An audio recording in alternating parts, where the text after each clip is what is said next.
Bom dia, segundo ano, tudo certo? Gente, questão, né, importante para a gente pensar aqui nessa quarta-feira pela manhã hoje. Em virtude dessa questão que já conversamos há outras semanas, né, desde o do mês passado, desde o retorno presencial de vocês, a gente vem conversando a respeito dos motivos em que existe efetivamente essa greve dos profissionais de educação, não só dos professores. É claro que nem todos aderiram, né? A gente tem um grupo de professores que aderiram a essa greve, e as escolas que voltaram presencialmente agora estão reorganizando as atividades presenciais, dando esse conflito, né, esse choque de horários como aconteceu hoje. Então, nesse momento, vocês estão tendo uma aula de português, eu estou aqui cumprindo meu horário em aula remota, né, visto que a continuidade das atividades, mesmo nessa condição de greve, ocorre de maneira remota. Então, a prioridade é que haja o atendimento, né, em educação, em ensino híbrido e não necessariamente única exclusivamente em ensino presencial.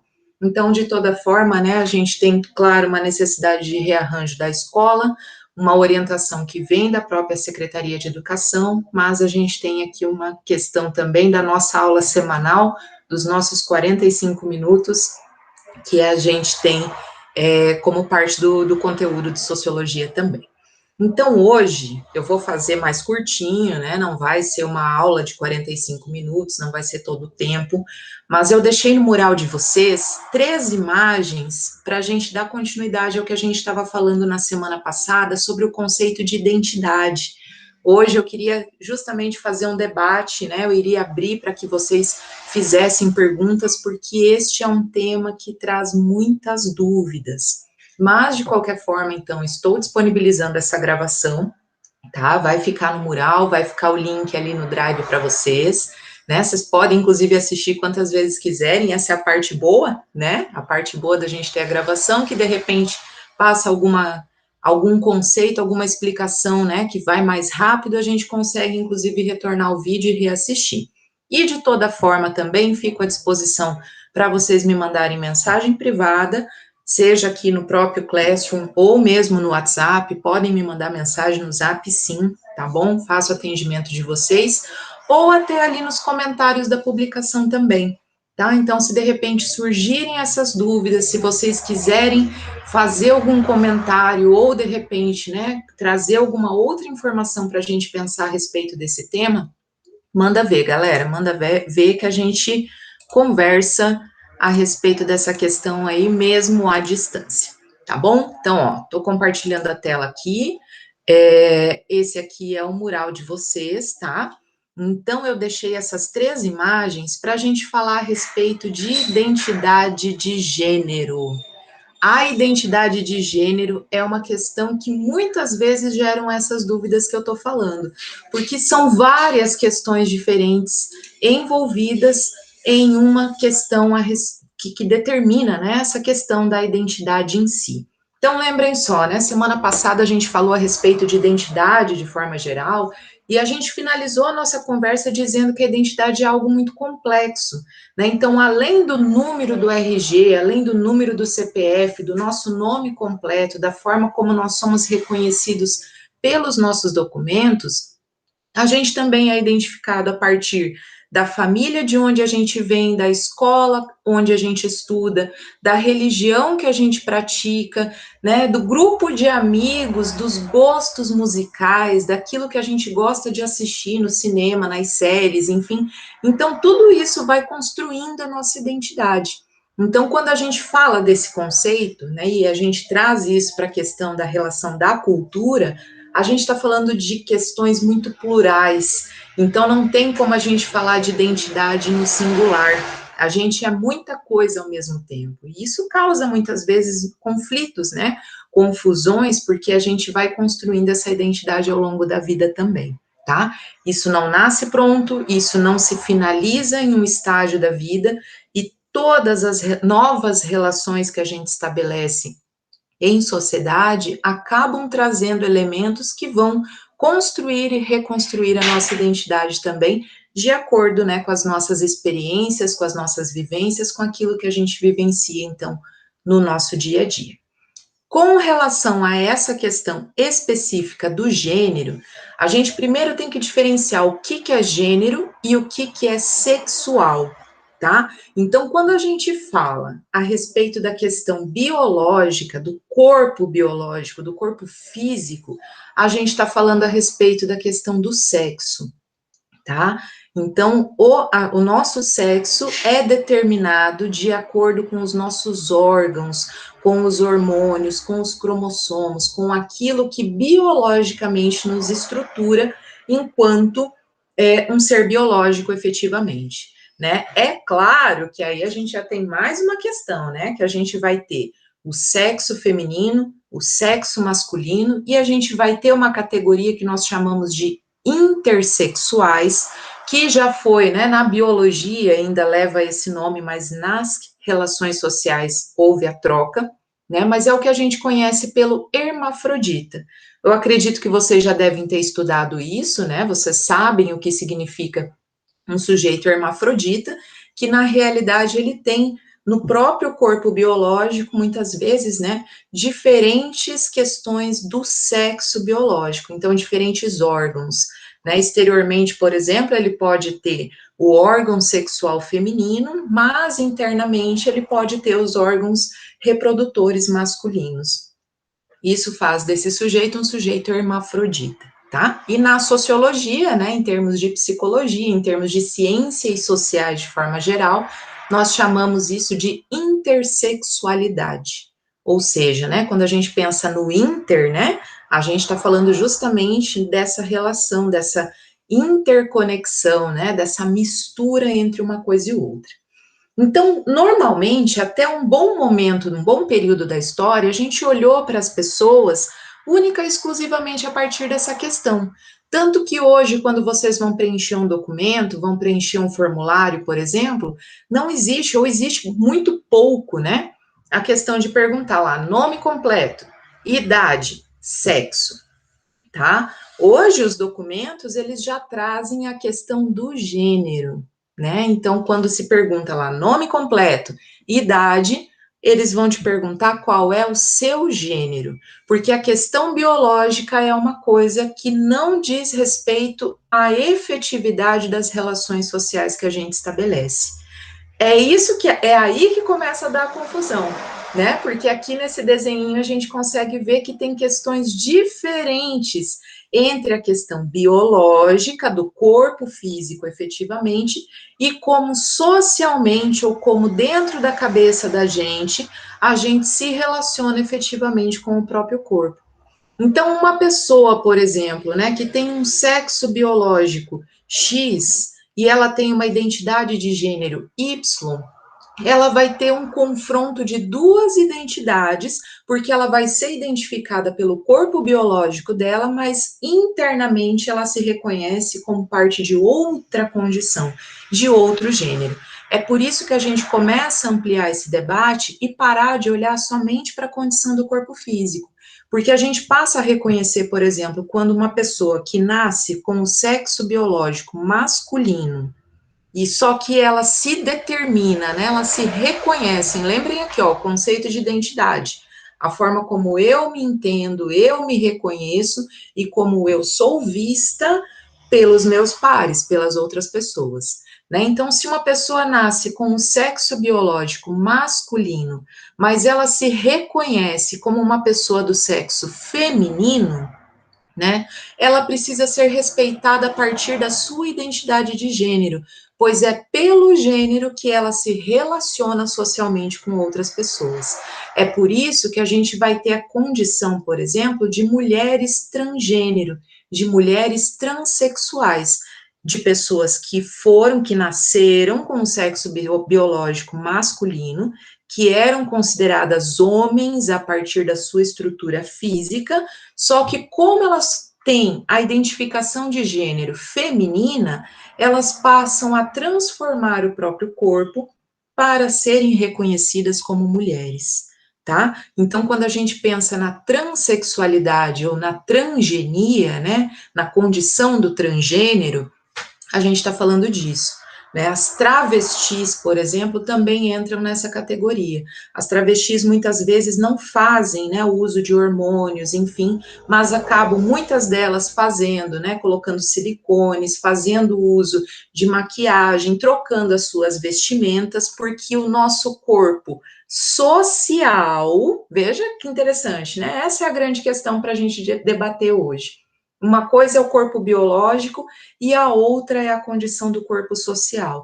Então é por isso que a gente fala, né? Não importa se uma mulher é uma mulher cisgênero, ou seja, né, que a condição da identidade de gênero corresponde à condição biológica do corpo dela, ou se ela é uma mulher transgênero, em que o corpo biológico tinha uma natureza masculina, mas o seu corpo social tem uma natureza feminina.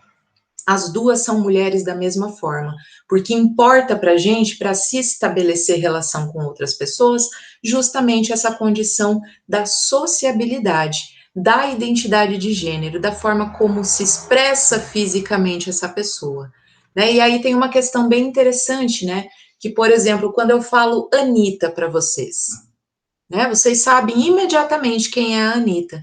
Agora, se eu me refiro a Larissa, né? Existem várias Larissas, muitas delas, inclusive colegas de escola, né, de classe, enfim, mas eu ainda estou me referindo à Anitta.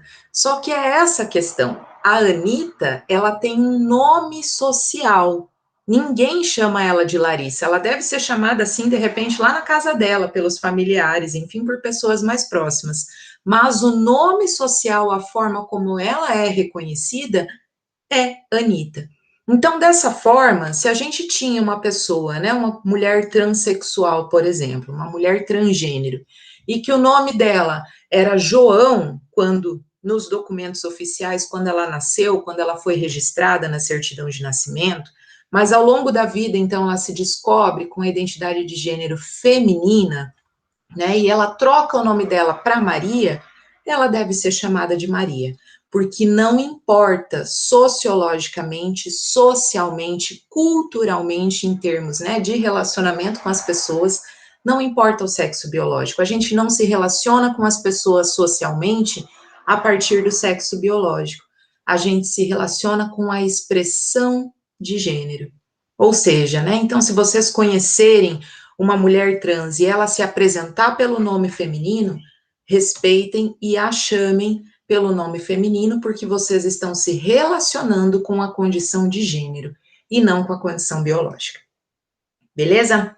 Então, de novo, né? A gente vai ter o sexo biológico, a gente tem a identidade de gênero, que é como a pessoa se reconhece, e a expressão de gênero, que é a forma como ela se apresenta socialmente para as outras pessoas. Aí nós temos essa condição: masculino, feminino, né? O masculino trans ou cisgênero, feminino trans ou cisgênero, né? O agênero, tem muitas pessoas também que hoje, inclusive em lojas grandes, aí como uma Renner, por exemplo, a gente vai ter araras de roupas lá onde não tem uma definição. Olha, isso aqui é roupa para mulher ou é roupa para homem. Né? Então, a condição do agênero, ou não gênero, ou bigênero, né? A gente vai ter essa lógica também das pessoas se expressarem socialmente sem determinarem se elas são do gênero feminino ou masculino. A gente vê com muita frequência atualmente também essa condição, tá bom? Então aí falamos de duas categorias. A terceira categoria é uma questão de sentimentos, que é a questão que a gente chama de orientação sexual. Aqui a gente está falando sobre relacionamentos sexuais ou afetivos. É aqui que a gente vai falar sobre a lésbica, sobre o gay, sobre o bissexual, sobre o assexual. Tá? Então, a gente vai ter a condição biológica do corpo, a gente vai ter a condição de expressão social desse corpo e a gente vai ter a questão sentimental da pessoa. Então, é o sexo biológico, a cabeça e o coração. São três coisas diferentes, tá? Então, quando a gente fala sobre afetividade ou sexualidade nos termos, né, de relacionamento afetivo mesmo, de com quem essa pessoa se relaciona, a gente está falando de orientação sexual, tá bom? Então, a questão social que nos importa é a questão da identidade de gênero. A questão da orientação sexual e do sexo biológico são questões particulares, né? A menos que a pessoa converse com você a respeito, né, da sexualidade dela ou das questões afetivas, se ela gosta de se relacionar com homens ou com mulheres, isso é uma questão absolutamente particular. Isso não vai ser cobrado num documento, por exemplo.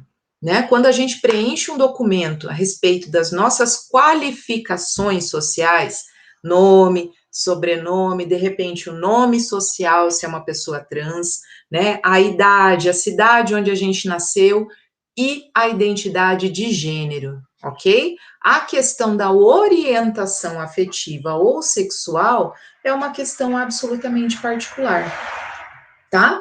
Então, eu acho que é interessante aqui a gente consegue visualizar a multiplicidade de todas essas questões e perceber, então, que existem muitas formas diferentes de se olhar para a questão da sexualidade e da afetividade dentro dessa multiplicidade, né, que hoje a gente entende a respeito das nossas formas de se expressar e de se relacionar com outras pessoas, tá? Então, aqui a gente vai ter, né, a questão da identidade de gênero, então, como eu falei, né, o cisgênero, ou então a questão do gender queer, né, que é a questão da transexualidade, por exemplo, né, a questão da expressão de gênero, né, feminina, masculina ou andrógena, que é essa questão também que eu falei lá das araras de roupa, né, que você não precisa se vestir o tempo todo como mulher ou como homem, você pode usar roupas de homem sendo mulher, né, a gente pode usar cor de rosa, usar azul, a gente pode brincar de boneca se for menino, né, então existem todas essas questões que não existem necessariamente questões que determinam o que um sujeito pode ou não utilizar, ou vestir, ou fazer, né, de fato, manipular, enfim, em virtude da sua condição biológica, tá? Então, a expressão de gênero é aquilo, a forma, então, como eu já disse, né, a forma como ele vai se relacionar socialmente, tá? O sexo biológico também já está bem evidente aqui, né? Que a gente vai ter a questão, então, de um sexo biológico enquanto feminino ou masculino, ou então a questão do intersexual, né? Do intersex, que é a questão do hermafrodita na biologia. E, por fim, a questão da orientação sexual, aqui está bem evidente as diferenças de cada um deles, né? A questão da heterossexualidade, da homossexualidade, da bissexualidade ou da assexualidade. Existem pessoas que não se interessam por nenhum dos outros gêneros, tem pessoas que não estabelecem relações afetivas, e isso também é uma forma de orientação sexual, tá bom? Dei uma olhadinha nesse quadro aqui, que aqui dá para ter uma visão geral do rolê todo. E por fim, gente, só para vocês verem, né, visualmente, em termos dos símbolos que a gente utiliza, os dois símbolos aqui são os mais evidentes, né, o feminino e o masculino, que a gente se relaciona no cotidiano, mas só para vocês verem as possibilidades e as diferenças, né, para vocês verem que existem, como que se manifestam, né, essas outras formas que eu estou falando. Então, a gente consegue ver aqui a questão da afetividade, né? Então, a heterossexualidade, as relações lésbicas e as relações homossexuais masculinas, né? A questão da bissexualidade. Então, aqui a gente consegue, pelos símbolos também, entender direitinho de que forma que duas pessoas, duas ou mais, né? Podem se relacionar. E na parte de cima, quando a gente está falando sobre sexualidade, né, sobre o sexo biológico e sobre as expressões e as orientações e as questões de gênero, a gente está falando de uma pessoa só. Então, ela pode ser ao mesmo tempo não binária e transgênera, ela pode ser transgênera, né? Ela pode não ter gênero, né? Ela pode se auto-identificar como uma pessoa sem gênero, ou seja, não me reconheço nem como homem, nem como mulher. E por que não? Né? Então, lembrem que a gente falou semana passada, a identidade ela é construída. Então, quando vocês virem situações referentes a questões da sexualidade, né, coloca o pezinho atrás, puxa o freio de mão para a gente fazer todo o exercício que a gente vem fazendo até o momento, de olhar para a realidade e tentar perceber de que maneira que a gente está reproduzindo preconceitos única e exclusivamente pela manutenção de visões tradicionais e sobre a questão de olhar a partir das minhas regras, né, a partir dos meus princípios, dos meus aprendizados, e não necessariamente a partir da história que o outro tem para contar, tá bom? Então, isso é um resumão geral, né, a partir dessas imagens, vai ficar disponível aqui no mural para vocês, beleza? Vou mandar o link lá no Zap também. Qualquer coisa, estou à disposição para tirar dúvidas. Se alguém quiser puxar um debatezão aqui no mural também, aqui nos comentários, né? Tô vendo aqui um comentário da Lohane dizendo que tem aula de português, né? Se vocês quiserem puxar uma conversa aqui, estou à disposição, vamos bater esse papo que eu acho que é bem importante. E se tiverem dúvidas, e se quiserem, de repente, inclusive, me perguntar no particular também, meu Zap está aberto para receber mensagens de vocês, tá bom? Um beijo enorme, um bom feriado para vocês, aproveitem, descansem, e aí a gente se vê aí numa próxima oportunidade, então. Beijo, gente, até!